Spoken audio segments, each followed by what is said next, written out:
नमस्कार. सारांश या नव्या भागामध्ये आपले सगळ्यांचं पुन्हा एकदा स्वागत. आजचा आपला विषय आहे तो थोडा संवेदनशील आहे. अलीकडेच झालेला दिल्लीमधील दहशतवादी हल्ला असो किंवा चीन-पाकिस्तानमध्ये सध्या होत असलेला पाणबुडीचा करार असेल. दुसरीकडे जैश-ए-मोहम्मदनी एक नवीन महिला संघटना स्थापन केली आहे आणि ट्रम्प यांनी दावा केलाय की कुठेतरी पाकिस्तान लपून-छपून अणुचाचणी करत आहे. त्या सगळ्या पार्श्वभूमीवर आणि या सगळ्या घटनांची जोड देता भारतासाठी कोणती नवीन रणनीतिक इशारा हा आहे का? या सगळ्याचा आढावा घेण्याचा आणि पाकिस्तान भारताविरुद्ध मोर्चेबांधणी करत आहे का? याचा आढावा घेण्याचा आज आपण प्रयत्न करणार आहोत. आणि यासाठी मार्गदर्शन करण्याकरता आपल्या सोबत आहेत निवृत्त IPS अधिकारी आणि जागतिक घडामोडींचे अभ्यासक जयंत उमराणीकर सर. सर, भारत शक्तीमध्ये पुन्हा एकदा आपलं मनापासून स्वागत. नमस्कार. थेट प्रश्नाने सुरुवात करतो. जसं मी आता म्हटलं की अगदी ताजं उदाहरण आहे दिल्लीमध्ये जो दहशतवादी हल्ला झाला त्याच्या विषयी अनेक थिअरी आपल्याला ऐकायला मिळतात, पाहायला मिळतात. पाकिस्तान समर्थित हा दहशतवादी हल्ला असल्याचं म्हटलं जात आहे. तर आपण सर एक गेल्या 10 वर्षात जर बघितलं तर अशा मोठ्या शहरांमध्ये दिल्ली, मुंबई, चेन्नई अशा प्रकारचे जे हल्ले आहेत, छुपे हल्ले किंवा दहशतवादी हल्ले, हे कुठेतरी शून्यावर आल्याचं प्रमाण होतं. तर मग या पार्श्वभूमीवर अचानक झालेला हा हल्ला का घडवून आणला असेल, तुम्हाला काय वाटतं?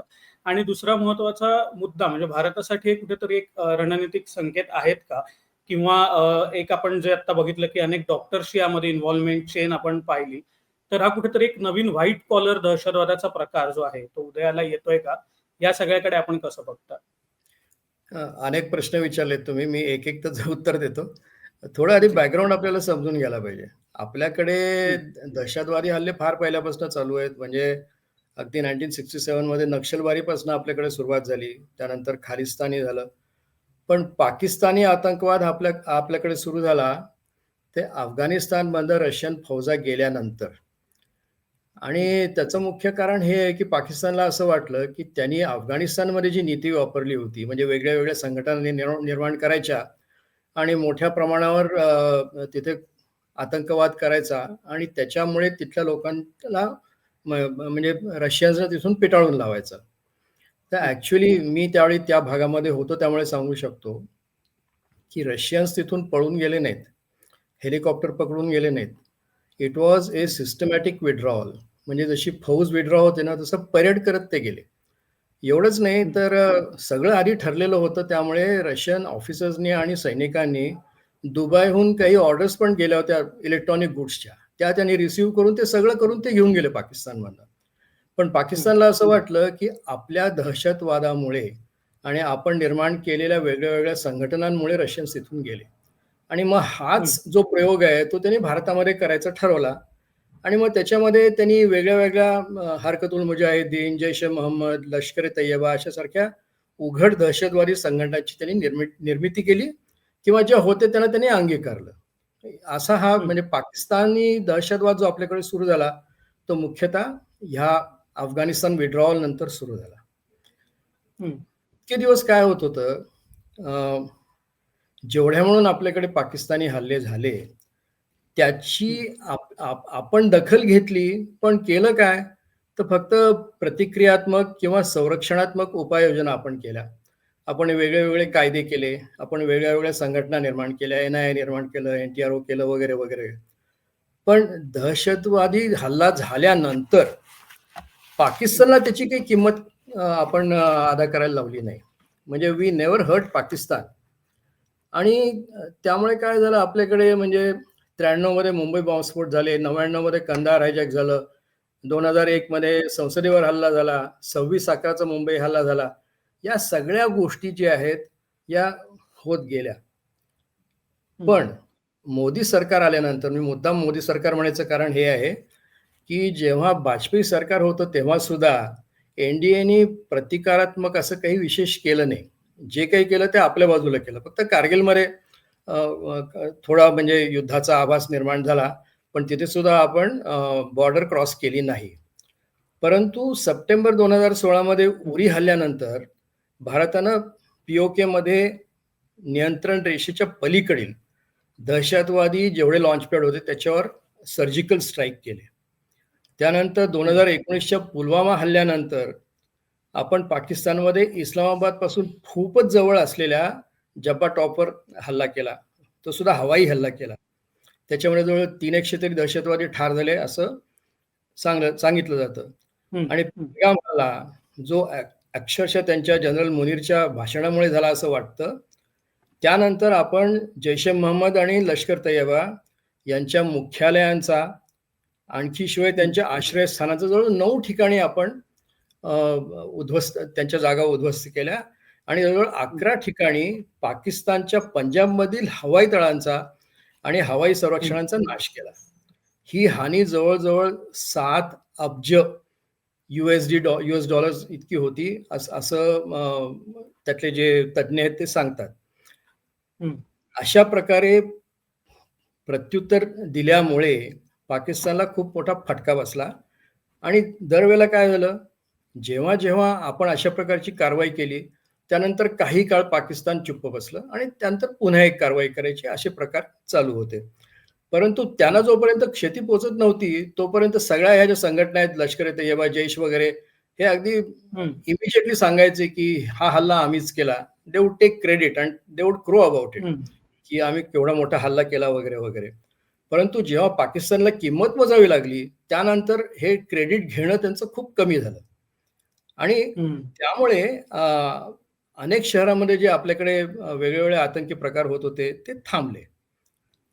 मोदीने आणखी एक गोष्ट इंट्रोड्यूस केली ती ही, की आता याच्यापुढे जर आतंकवादी हल्ला झाला, तर it will be considered as an act of war. ही सुद्धा एक वेगळ्या प्रकारची हं, वॉर्निंग होती.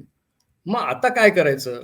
म्हणून पाकिस्तानने आता त्यांचे जे स्लीपर सेल्स भारतामध्ये होते, हं, त्यांच्यातर्फे भारतीय नागरिकांना वापरून, म्हणजे जैश ए मोहम्मदचे किंवा लष्करचे लोक न वापरता, भारतीय नागरिकांना वापरून हल्ले सुरू करायचे, असा डाव रचलेला असावा.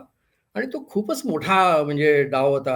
आता जर पाहिलं म्हणजे एका हं, पोस्टरपासून सुरुवात झाली आणि असं लक्षात आलं, की या लोकांनी जवळ-जवळ 3 टन अमोनियम नायट्रेट गोळा केलं होतं. वेपन्स हं, आणली होती. खूप मोठं नेटवर्क उभारलं होतं. ह्या सगळ्या गोष्टी पाहता त्यांनी असं ठरवलेलं आहे, की भारतातल्या नागरिकांचा वापर करायचा आणि त्यांच्यातर्फे भारतामध्ये मोठ्या प्रकारचा दहशतवाद घडवून आणायचा. हं. म्हणजे पहिला मुद्दा जो आहे तो हा, की अशा प्रकारचे आता हल्ले आपल्यावर होणं अतिशय म्हणजे धरूनच चाललं पाहिजे आपल्याला, की या गोष्टी होणार म्हणून. हं. आता तुम्ही जे म्हणालात, की white collar crime, white collar फक्त व्हाईट आतंक, कॉलर दहशतवाद. त्याला म्हणण्यात काही अर्थ नाही. कारण शिक्षण हं, आणि आतंकवाद याचा काही अर्थार्थी संबंध नाही. फक्त गरीबच माणूस जो आहे म्हणजे कसाबसारखा भाड्याने हं, आणलेला माणूस करेल असं नाही. उच्च शिक्षित हं, सुद्धा म्हणजे तुम्ही जर पाहिलं तर ओसामा बिन लादेन हा स्वतः म्हणजे अल-कायदाचा जो मुख्य होता.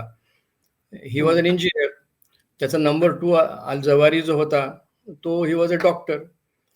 9/11 हं, मध्ये ज्या लोकांनी हल्ले केले ते सगळ्या उच्च शिक्षित पायलट्स होते. आणि आपल्याकडे नक्षल चळवळीमध्ये सुद्धा पहिल्यांदा जी मुलं फसली होती, all of them were graduates आणि टॉपर्स ऑफ कलकत्ता आणि जादवपूर युनिव्हर्सिटी. त्यामुळे हं, शिक्षण नाही म्हणून कोणी आतंकवादी बनतं असा प्रकार नाही आणि शिक्षण खूप झालेलं आहे म्हणून बनणार नाही असंही नाही. त्यामुळे जे काही हं, झालं ते काय म्हणजे विशेष नवीन झालेलं आहे असं मला वाटत नाही. नवीन हं, काय आहे, तर जसं हमासनी इस्रायल विरुद्ध लढताना हॉस्पिटल्स वापरली, तसं आज हं, तुम्हाला असं दिसतंय, की अल फलाह या हॉस्पिटलमध्ये, त्या ट्रस्टच्या हॉस्पिटलमध्ये फार मोठ्या प्रमाणामध्ये आतंकवादी सेल निर्माण झाला आणि तिथून ते लोक सगळं करत होते. म्हणजे इंडॉक्ट्रिनेशन पण करत होते, त्यानंतर एकमेकाशी कन्व्हर्सेशन पण करत होते आणि त्यासाठी सोशल हं, मीडियाचा आणि एन्क्रिप्टेड मेसेजेस पाठवायची जी पद्धत हं, आहे, त्याचा उपयोग करून ते एकमेकाशी कॉन्टॅक्टमध्ये पण होते. त्यामुळे हं, जे झालंय ते विशेष झालेलं नाहीये, पण हे अशा प्रकारे होणार कारण पाकिस्तानला आता थोडी डिनायबिलिटी ठेवायची आहे. म्हणजे जे केलं ते तुमच्याच लोकांनी केलं, आमचा त्याच्यामध्ये काय भाग आहे, असं त्यांना दाखवायचंय आणि म्हणून हा अशा हं. प्रकारचा हल्ला झाला, असं मला वाटतं. नक्कीच. याच हल्ल्याला धरून एक पुढचा प्रश्न आहे, की यामध्ये सर्वात मोठा दोष जो दिला गेला, तो आपल्याकडच्या गुप्तचर यंत्रणांना दिला गेला आणि हं. गुप्तचर यंत्रणांचं कुठेतरी फेल्युअर असल्यामुळेच हा हल्ला घडला किंवा त्या हल्ल्याच्या पूर्वसूचना मिळाली नाही, अशा प्रकारची टीका जी आहे ती केली गेली. तर हं. काय वाटतं तुम्हाला, की यामध्ये गुप्तचर यंत्रणांचा कितपत म्हणजे त्यांचा लॅक ऑफ नाही, नाही. हे किती आहे? काय इनफॅक्ट सांगाल? मला जर विचाराल तर मी गुप्तचर यंत्रणेमध्ये वर्षानुवर्षे काम केलेलं आहे म्हणून सांगू शकतो, हं, की धिस वॉज अनएडल्टरेटेड सक्सेस. म्हणजे अशा प्रकारचा हं, मोठा प्लॉट उघडकीला आणणं, हे फार मोठं काम आपल्या इंटेलिजन्सनी केलेलं आहे, असं मला वाटतं. तुम्ही बघा हं, एका पोस्टरवरून जे जयशचं पोस्टर लागलं जे-एंड-केमध्ये, त्याच्यावरून एवढा मोठा तपास उभा करणं आणि एवढं मोठं नेटवर्क नुसतं उघडकीलाच आणायचं नाही, तर त्यातले जे बहुतेक महत्त्वाचे लोक होते त्यांना अरेस्ट पण केलं गेलं. अमोनियम नायट्रेट सारखं एक्सप्लोजिव्ह आहे ते जप्त पण करण्यात आलं. हा अतिशय फार मोठा सक्सेस मानायला पाहिजे.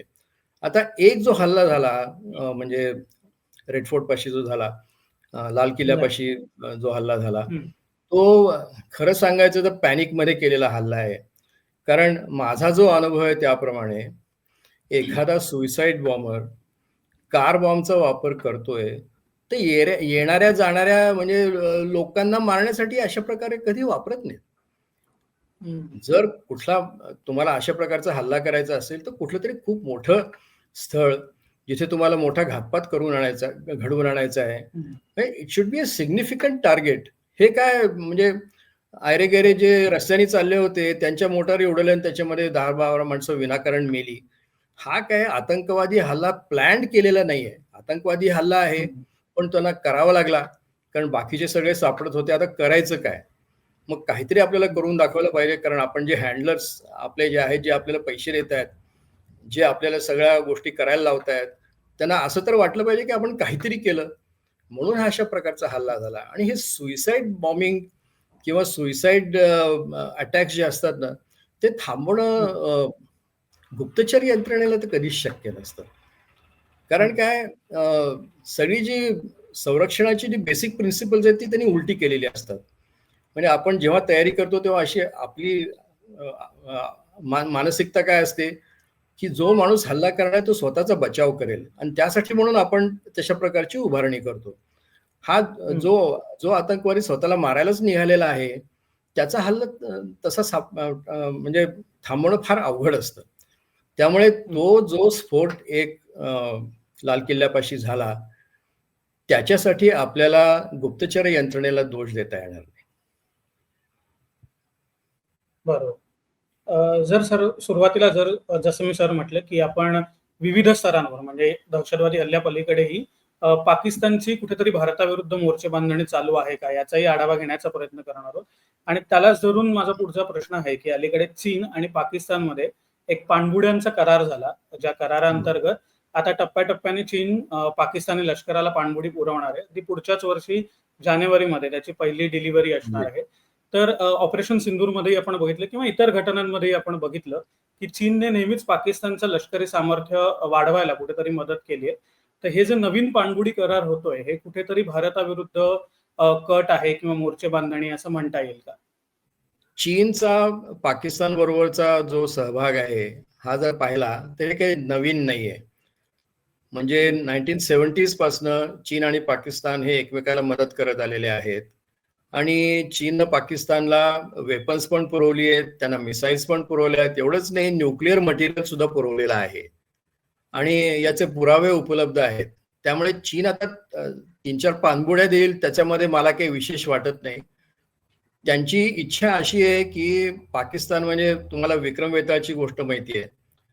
तर हं, पाकिस्तान हा आपल्या मानेवर बसवलेला वेताळ आहे आणि आपण दरवेळेला अगदी व्यवस्थित जरी त्याला उत्तर दिलं, जसं आपण ऑपरेशन सिंदूरमध्ये त्याला दणदणीत उत्तर दिलं, तरी सुद्धा तो हं, काही काळ झाडावर पुन्हा येतो.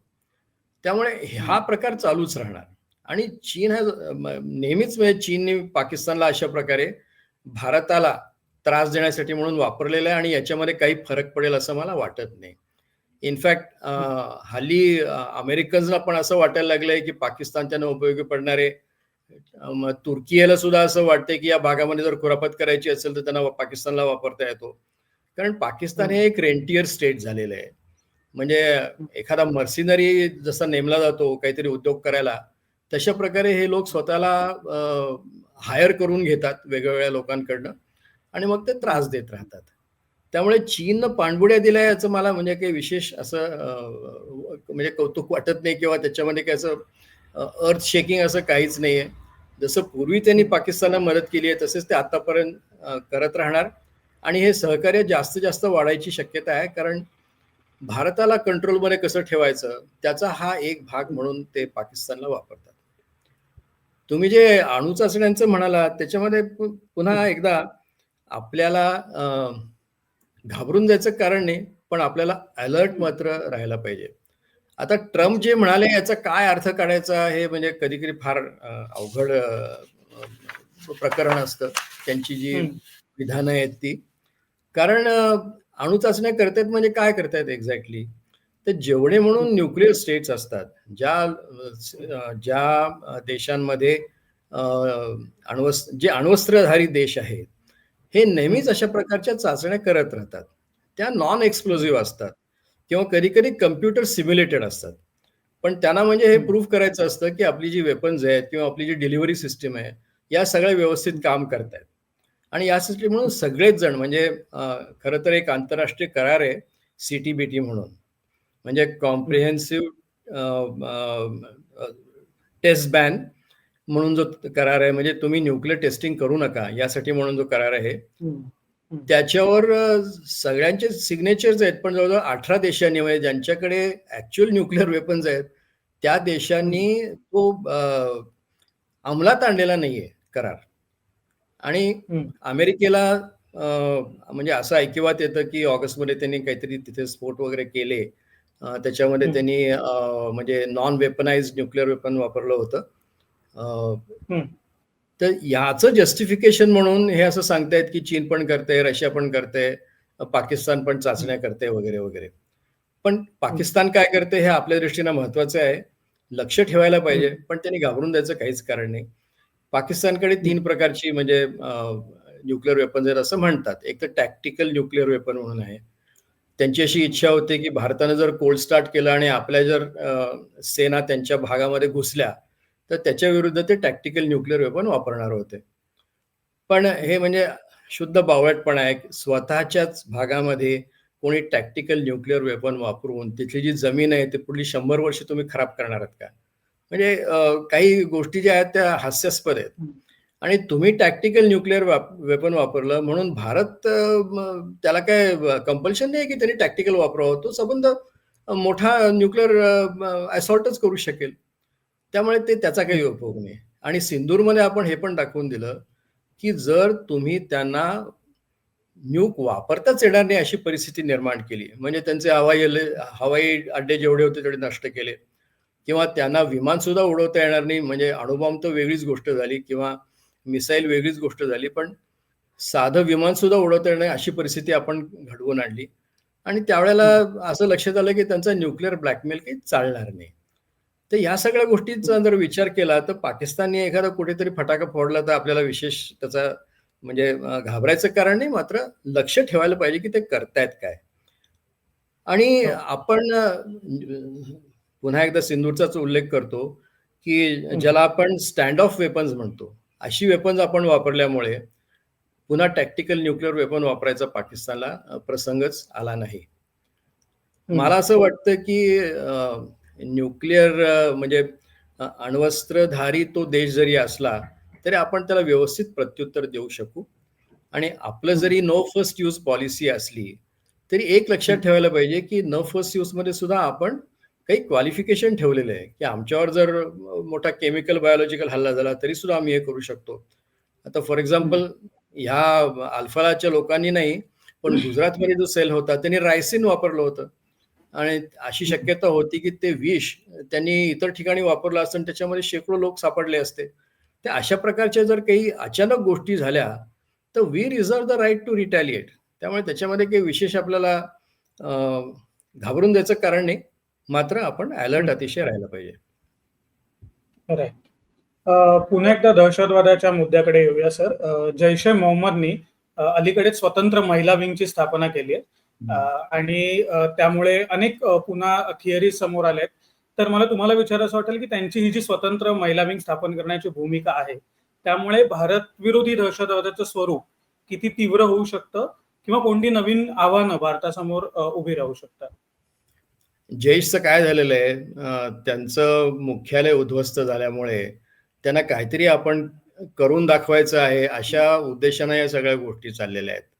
कारण तुम्हाला आठवत असेल, आसिया अंद्राबी म्हणून जे-एंड-केमध्ये जी होती, आतंकवाद्याची बहीण होती ती. तिनं सुद्धा एक दुख्तराने मिल्लत म्हणून ऑर्गनायझेशन सुरूच केली होती बरोबर. आणि ती महिलांसाठीच होती. आता ती जी आहे ते असं म्हणायचं की ती जे-एंड-के पुरती सीमित होती. आता ह्यांनी ते काहीतरी जमातुल मोमिनात म्हणून सुरू केलेलं आहे जैशने. ते संबंध भारतभर करायचा त्यांचा विचार आहे. पण मला काही त्याच्यामध्ये विशेष फरक पडेल असं बरोबर. वाटत नाही. म्हणजे ते काही फार मोठा त्याच्यामुळे आतंकवाद वाढेल असंही वाटत नाही आणि भारतातल्या ज्या सर्वसाधारण मुस्लिम महिला आहेत, त्यांना अनेक कारणांनी ॲक्चुअली दहशतवादापासून दूर राहायचं आहे. कारण नाही म्हटलं तर या सरकारने त्यांच्यासाठी बऱ्याच गोष्टी केलेल्या आहेत. मी डिटेलमध्ये जात नाही त्याच्यामध्ये. पण एक महिलांची विंग निर्माण केली म्हणून काही फार मोठा दहशतवाद एकदम वाढेल असं असं मला वाटत नाही. आणि आपली तयारी बरोबर. पण जी सापडली या अल्फाला हॉस्पिटलमध्ये, तर त्याच्यावरून असं लक्षात येतंय की ह्या गोष्टी आत्ता नुकत्याच सुरू झालेल्या आहेत. ते निपिंग इन द बड हे जर केलं, तर या गोष्टी आपल्याला विशेष त्रासदायक होणार नाहीत असं वाटतं. सर, अलीकडेच एका कार्यक्रमामध्ये आपले संरक्षण दलाचे प्रमुख जे आहेत अनिल चौहान, त्यांनी असा इशारा दिला की चीन, पाकिस्तान आणि बांगलादेश यांच्यातील धोरणात्मक हितसंबंध जे आहेत किंवा त्यांचं जे संभाव्य एकत्रीकरण आपण म्हणूया, ते कुठेतरी भारताच्या स्थिरता आणि सुरक्षा परिदृश्यांवर परिणाम करू शकतं, जे कदाचित गंभीर स्वरूपाचे परिणाम होऊ शकतील. तर त्या या मुद्द्याला धरून मला विचारायचं आहे की हे संभाव्य एकत्रीकरण म्हणजे नेमकं जे चीन, पाकिस्तान आणि बांगलादेशचं असेल, ते नेमकं कसं असेल आणि काय त्यामुळे भारताला धोका निर्माण होऊ शकतो भविष्यात? मला असं वाटतं की यांचं एकत्रीकरण फार अवघड आहे. परंतु काही ना काही कोऑर्डिनेशन मात्र होऊ शकेल. म्हणजे ते एकमेकाला या गोष्टीमध्ये मदत करू शकतील आणि त्याचं मुख्य कारण असं आहे की अ, आपल्या सीमेवर म्हणजे सर्वच बाजूनी बांगलादेश जो आहे तो भारताच्या जमिनीने वेढलेला आहे. त्यामुळे आपलं नॉर्थ ईस्ट म्हणा किंवा वेस्ट बंगाल म्हणा, या ठिकाणी हे लोक कारवाया करू शकतील. आणि पाकिस्तान नक्कीच त्यांना म्हणजे जमेल तेवढी मदत करेल. पण पाकिस्तान हा स्वतः कंगाल देश आहे. त्यांच्याकडे वाटायला सुद्धा पैसा नाहीये. त्यामुळे ते आणि म्हणजे 0+0 काही विशेष मोठी संख्या होईल असं मला वाटत नाही. मात्र पुन्हा तेच आहे की जागरूक राहावं लागेल. कारण त्याचे इंटरनल सिक्युरिटीवर मात्र परिणाम होऊ शकतात. म्हणजे आता जे मायग्रेशन म्हणतात किंवा इल्लीगल इमिग्रंट्स म्हणतात. भारतामध्ये किती बांगलादेशी आहेत. त्यांनी ते सिटिझनशिप घेतली आहे वगैरे अशा अनेक गोष्टी ज्या चाललेल्या आहेत. ते मुख्य म्हणजे आपल्याला आपल्या घरामध्ये जो केरकचरा आहे तो सगळा एकदा बाहेर काढायला पाहिजे. आणि त्यानंतर आपल्याला काही ही एक गोष्ट लक्षात ठेवायला पाहिजे, की जेव्हा पाकिस्तान एकत्र होतं म्हणजे जेव्हा ईस्ट पाकिस्तान आणि वेस्ट पाकिस्तान एकत्र होते, एकाच देशाचे 2 भाग होते, तेव्हा सुद्धा आपण त्यांचा मुकाबला केलेला आहे. त्याच्यापेक्षा काही मोठा खतरा आता निर्माण होईल असं असं मला वाटत नाही. मला हे म्हणायचं होतं, की बांगलादेश आणि पाकिस्तान यांचं जरी काही विशेष संधान जुळलं, तरी आपल्याला विशेष घाबरायचं कारण नाही. हसीना वाजेद आज भारतामध्ये आहे. ती 20 वर्ष बांगलादेशमध्ये होती. तिला अंडर एस्टिमेट करता कामा नये. 20 वर्ष जिनं राज्य केलेलं आहे. नक्कीच बांगलादेशमध्ये सुद्धा काही व्हेस्टेड इंटरेस्ट असतील, की ज्यांना असं वाटत असेल, की तिनं परत यावं. खूप मोठ्या प्रमाणामध्ये अवामी लीग पण तिथे आहे आणि त्यामुळे बांगलादेश भारताविरुद्ध काही मोठी कारवाई करू शकेल असं मला अजिबात वाटत नाही. आणि पाकिस्तानने किती जरी मदत केली, तरी सुद्धा या दोघांना आपण पुरून नक्की उरू. यात काही शंका नाही मला. बरोबर. सर, एकंदरच आता आपण जे वेगवेगळ्या विषयांवर चर्चा केली, म्हणजे मग ते दहशतवादाचा अँगल असो किंवा चीन आणि पाकिस्तानचं एकत्रीकरण असो, बांगलादेशचा आपण मुद्दा त्याच्यात कव्हर केला. त्या सगळ्या मुद्दे आणि ह्या सगळ्या शक्यता, अशक्यता जसं आपण उल्लेख केला, या प्रोबॅबिलिटीजच्या पार्श्वभूमीवर भारताने येणाऱ्या काळात तात्काळ आणि दीर्घकालीन अशा दोन्ही पातळीवर कोणती ठोस पावलं उचलायला हवीत असं तुम्हाला वाटतं? काय सांगाल? आपण हे लक्षात ठेवायला पाहिजे की आता भारताकडे एक रायझिंग पॉवर म्हणून पाहिलं जाते. म्हणजे आपण रिजनल पॉवर होणार, त्यानंतर ग्लोबल पॉवर होणार आणि हे सगळ्यांना आवडेलच असं नाही.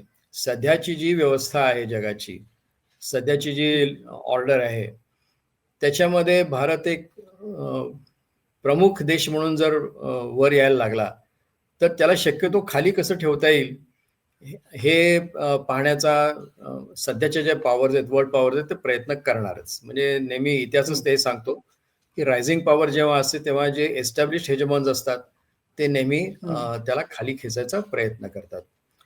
आणि योगायोग असा आहे, की भारत म्हणजे एक शांतिप्रिय प्रदेश, शांतिप्रिय देश किंवा विश्वबंधू, विश्वगुरू या सगळ्या गोष्टींसाठी ते आपल्याला मानतील. तुम्ही योगासनं शिकवलीत तर ते शिकून पण घेतील. पण असं जर लक्षात आलं, की भारत आता एक शक्तिशाली देश म्हणून पुढे येणार आहे, तर ते सगळ्यांना आवडेलच अशातला भाग नाही. आणि म्हणून आपल्याला अतिशय जागरूक राहायला पाहिजे. आपण खूप अवघड काळामधनं चाललेलो आहोत ॲक्चुअली. विद्यमान जागतिक व्यवस्थेला आपण एक प्रकारे चॅलेंज करतोय आणि त्यामुळे काही गोष्टींवर आपल्याला लक्ष देणं अतिशय आवश्यक आहे. पहिली गोष्ट म्हणजे इंटरनल सिक्युरिटी आपली जी आहे, म्हणजे अंतर्गत व्यवस्था जी आहे याच्यावर आपल्याला ध्यान देणं आवश्यक आहे. आणि भारतामध्ये जर सुस्थिरता राहिली, तर हा एक फार महत्त्वाचा भाग आहे, की कुठल्याही देशाला जेव्हा वर्ल्ड पॉवर म्हणून बनायचं असतं, तेव्हा निदान घरामध्ये सगळं सुरक्षित पाहिजे आणि तुमचे शेजार-पाजार पण जो आहे तो सुरक्षित पाहिजे. आणि म्हणून first we have to concentrate on the region. एक तर इंटरनल, त्यानंतर रिजन हा सर्वात पहिला टप्पा असेल. दुसरा जो आहे तो आत्मनिर्भर भारत. आपल्याला सिंदूरच्या वेळेला हे लक्षात आलेलं आहे, की आपण आत्मनिर्भर होतो. त्यामुळे आपण इतक्या धडाडीनं काम करू शकलो आणि पाकिस्तानचा पूर्ण निःपात आपण करू शकलो. म्हणजे जवळ-जवळ 20 ठिकाणी भारताने पाकिस्तानमध्ये हल्ले केले आणि तरीसुद्धा पाकिस्तानला उत्तर म्हणून काहीही करता आलं नाही. त्यांच्या प्रचारावर जाऊ नका किंवा त्यांनी आणि चीन आणि अमेरिकन यांनी जो प्रचार केला त्याची व्यावसायिक कारणं आहेत. पण ज्याला काही सामरिक ज्ञान आहे, तो कोणीही माणूस हे कबूल करेल, की भारताने जे अचीव्ह केलं ते आत्तापर्यंत कधीच केलेलं नव्हतं आणि हा खूप मोठा आपला विजय होता. पण त्याच्यामुळे आपण गाफील राहता कामा नये. तर आत्मनिर्भरता हा दुसरा मुद्दा आहे आणि आर्थिक आणि लष्करी क्षमता वाढवणं हा अतिशय तिसरा महत्त्वाचा आपल्याला टप्पा गाठायचा आहे. आणखी एक गोष्ट मला ॲड करावीशी वाटते ते हे, की ज्याला नॅरेटिव्ह बिल्डिंग म्हणतात. म्हणजे आपलं जे कथानक आहे हे जगामध्ये आपल्याला कसं पोहोचवता येईल याच्यावर खूप मोठा विचार करणं आवश्यक आहे. कारण एवढा सक्सेसफुल ऑपरेशन सिंदूर करून सुद्धा बाहेर लोकांची समजूत अशी आहे, म्हणजे इव्हन अमेरिकन सेनेटला आणि काँग्रेसला सुद्धा त्यांनी काहीतरी रिपोर्ट दिलाय. त्याच्यामध्ये त्यांनी असं म्हटलंय, की पाकिस्तानने भारताचा पराभव केला वगैरे. याचं मुख्य कारण असं आहे, की आपल्यामध्ये एक चुकीची भावना आहे आणि ती भावना म्हणजे सत्यमेव जयते. पण आज सत्य आहे म्हणून त्याचा जय होतो अशातला भाग नाही. तर truth has to be projected and protected. दोन्ही गोष्ट करणं अतिशय आवश्यक आहे. आणि यासाठी सुद्धा आपल्याला एक यंत्रणा उभारणं आवश्यक आहे, जे म्हणजे सोशल मीडियाचा वापर करतील किंवा नेटिझन्स म्हणून काही लोकांना आपल्याला वापरता येईल. ठिकठिकाणी चॅटबॉट्स आपल्याला वापरता येतील. अशा प्रकारे आपण काय करतोय याचं जस्टिफिकेशन पण द्यायला पाहिजे. आपण काय ॲक्चुअली केलं, खरं काय, खोटं काय याची पण शहानिशा लागायला पाहिजे. आणि आपल्या विरुद्ध ज्या खोट्या बातम्या किंवा खोट्या वल्गना तुम्हाला ज्या सोशल मीडियामध्ये पाहायला मिळतात, ह्या सुद्धा आपल्याला खोडून काढता यायला पाहिजे आणि त्यासाठी मात्र सिस्टमॅटिक एफर्ट करणं अतिशय आवश्यक आहे. एक फक्त तुम्हाला उदाहरण सांगतो, की चीन चॅटबॉट्सच्या द्वारा नेटवर वर्षभरामध्ये जवळ-जवळ 5 ते 6 बिलियन, मिलियन नाही 5 ते 6 बिलियन मजकूर टाकतात. अशा बातम्या आहेत. तर अशा प्रकारे आपल्याला त्यांच्या विरुद्ध सोशल मीडियामध्ये पण लढता यायला पाहिजे आणि तो अतिशय महत्त्वाचा भाग सध्या झालेला आहे. करेक्ट. हा खूपच महत्त्वाचा मुद्दा सांगितलात. कारण बरेचदा असं आपण आता म्हणतो, की सोशल मीडिया आहे एक नवीन परिभाषा झालेली आहे. मग क्षेत्र कुठलंही असो आणि अगदीच आपण आशा बाळगूया, की संरक्षण क्षेत्रातही त्याचा खूप योग्य प्रकारे वापर केला जाईल. आणि जे निकष आपण सर सांगितले त्या निकषांवर भारत नक्कीच खरा उतरेल आणि ऑपरेशन सिंदूर प्रमाणेच पुढे कुठलीही कारवाई आपल्या विरोधात झाली तर आपण त्याला अतिशय ठामपणे उत्तर देऊ अशी आपण आशा बाळगूया. याच नोटवर आपण कार्यक्रमाचा समाप्त करूया. सर तुम्ही आलात आणि इतकं छान या विषयावर मार्गदर्शन केलं त्याबद्दल तुमचे मनापासून आभार. भारत शक्ती मराठीच्या प्रेक्षकांना मला सांगायला आवडेल की आजचा हा भाग तुम्हाला कसा वाटला, यावर तुमची मतं काय आहेत हे आम्हाला कमेंट्सद्वारे जरूर कळवा आणि भारत शक्ती मराठी या चॅनेलला लाईक, शेअर आणि सबस्क्राईब करायला विसरू नका. धन्यवाद.